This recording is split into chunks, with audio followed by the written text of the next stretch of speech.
I'm Ken Jensen, and we're going to talk about red huckleberries. I've been wild harvesting for about 30 years now, and the season for wild berries overall is actually from mid-June until the end of September. Yeah, usually season starts with salmonberry, huckleberry, and early July. And then you've got black raspberries, native blackberries, and then you got your salal Oregon grape, and blueberries. It's actually the final berry, which is at the higher elevations.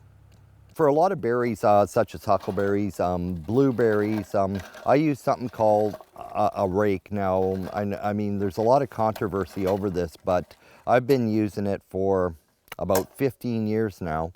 And as you can see here, these are bushes I've been picking off of for 15 years. And these are all the same bushes. At the end of the day, the berries seem to come back better using the rake. Now, the rake in Finland is actually called the bear's claw, and it originated from a bear's claw. So this is actually a copy of a bear's claw and how they would normally pick the berries. At the end of the day, this rake will hold about 1.5 pounds to 2 pounds of berries. It's pretty simple to pick with it. So you grab the branches, because you can't pull a rake straight through, and you just go nice and lightly like that. And if it gets tight, instead of ripping it, just go loosely like that. And when you get a bit of leaf in here, you'll just go like that. And as you see, the leaves and a lot of the smaller stuff will fall out of the rake. Many people like to come up like this, and instead of twisting, they just rip. Well, you destroy the plant, you destroy the photosynthesis, and you destroy next year's growth, and you will not have any berries if you pick berries like that. And you will find if you do that for 10 years, you won't have any place to go back to pick. So just picking a bush like this, I mean, I can fill this rake in 10 minutes. You know, if there's substantial berries, and that rake is 2 pounds, it doesn't take long. If they're not ripe, you can't pull the rake through. You'll be ripping nothing but leaves off the bush. But if they're ripe, they just come off like that, just like you were picking them by hand. Look how fast that went up. That's just under 1 pound of berries. So less than, 1 minute. And these rakes you can pick up from Lee Valley Tools, apparently, at about $20, $25. They can also be found online. It's important to wear boots above your ankles, because I mean, if you step in a hole, which I've done myself, and twisted the ankle, and if you're a mile or two in, you're not going to crawl out of that bush. And in most places where you're wild harvesting, there is nobody around. And if you're in cell phone distance, I would say pack a cell phone. If you're not, there's actually a new product. It's a locator that's a beacon off a satellite, so it actually goes to an emergency. It can go to an emergency center. So I mean, that's the technology, and where it's at, you can be anywhere in the world now and be safe. So I mean, it's about making sure you have the clothes for the conditions, and it's about having the proper footwear, because if you don't have the proper footwear, I mean, at the end of the day, if you twist an ankle, you're not going to walk out. So that's the end of it. So this is what we do. This is my home processing, not commercial. But this is the easiest way to get the leaves out of the berries. Rinse off, you know, any bug, dirt, whatever. So I always get a food safe plastic tote. This basket here is food safe. You can use commercially, I would use electric leaf blower, because the gasoline one throws oil. But you can actually dump the berries when you pick them, you know, from one basket to another. And if you have someone holding a leaf blower on low, you can actually blow the leaves out, and it will clean the berries. And then commercially, we actually designed a table where we put a leaf blower underneath it on low, and as we push the berries over the table into a big tote, actually it blew all the leaves out. So I just do this until I can get a lot of the you know, the berries out. Sometimes I'll throw some leaves out, but then it goes to that yellow tote, and I sort out a bit. And this is where it's hideous, and this is where most people give up on doing berries, because it's a lot of work when it comes to the cleaning. That yellow tote is actually a mushroom tote. You can order them. They're used for mushroom, fish, and everything. Now, what I do here is I will roll these, and a lot of the small berries will actually fall out. And then you just pick the leaves out here. But this is typically what I would do in the bush. Any berries that don't roll have a blight or something on them, so it's better to just throw them out. But you can see this is where the real work begins, because you can pick berries faster than you can clean them. So at the end of the day, this is the process for cleaning for home. But I mean, it's even commercially, it's fairly cheap to go out and like to buy your rake and just buy the few things that you need to go picking. It doesn't take much money to do it. You'll spend more money on gas than you will on equipment. So, you know, for distance.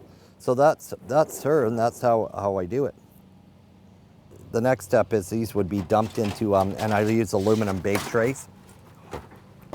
I pour the berries into these aluminum bake trays, and with huckleberries, you can actually freeze them 2 inches thick, and they'll still break apart when they're frozen. But what you want to do is when you're done sorting all of this, you pour it back into the basket, let them drip off for a couple minutes, and then pour them into the tray here. And over here, I've actually got some frozen because I did some. I'm gonna walk through the process of vacuum packing. So today's the 10th, and I just always write it on so that you sort of know how old your product is. And then I write what it is. I mean, but most people know by looking at a berry in the package. Okay, so what I do is I open this up, and then I'll break these up a little bit because that's about 2 pounds or so. And this is more frozen, but these aren't full frozen solid yet. Because I just put them in the freezer yesterday, and that's about 3 inches thick there. So what I do here is I just grab the bottom, and as you can see, these are 1 inch thick, and you can just go like that and break it apart just like that, and then you're actually got single frozen berries.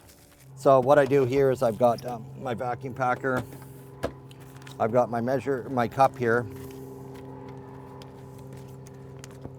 and what I do is I just fly along here. And I usually put about 2 pounds, 1 ounce in, so that, you know, if your scale's off a little bit, you always hit that 2 pounds.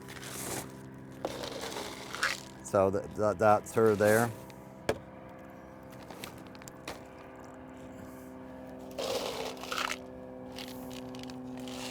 And here I'm talking about pounds when it's supposed to be a metric, but no one does metric unless you're a scientist.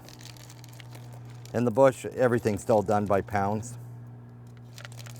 And everything's actually sold by Imperial, interestingly enough. So there we've got 2 pounds of berries, and what I do is turn this on, flatten it out a little bit. And then this is, of course, one of those electronic ones where you got a sensor in here.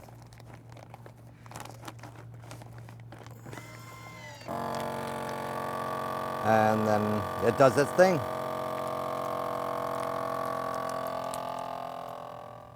And it's sealing right now, so it takes a couple minutes to seal.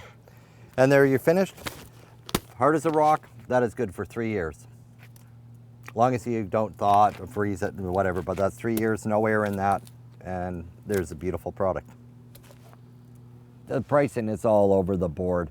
I've seen huckleberry people, you know, berries, the round berries. So huckleberries and blueberries are typically the only marketable berries here on the coast. And I've seen prices from anywhere from $2.50 a pound to the higher end. I mean, I've seen 8, 9, and with specific berries, I mean, I've seen higher prices, but it's a niche market, and it's very difficult to put a price on the industry because every individual wants to pay a different price. And I've come across a lot of people that don't understand the amount of work involved when you're trying to sell. So, I mean, my focus is to do the research, put the health benefits of why you should buy the berry. So, I mean, it's always about here's the nutritional facts of all these berries. Put that behind your product, and it allows you to get a higher end price for the product because it intrigues. For me, my work is all about sustainability. It's about, are these things going to be here for our children? So the only way to do this is to, you know, go out and do the work, find where the markets are, because there's so many uses. This isn't just about jams and pies, you know, grandma's pie. This is about nutraceutical medicine. I mean, you're not creating something synthesized here. You're creating something 100% natural. We live in a world now where people's focus is trying to get the healthiest foods they can get. These are the healthiest foods.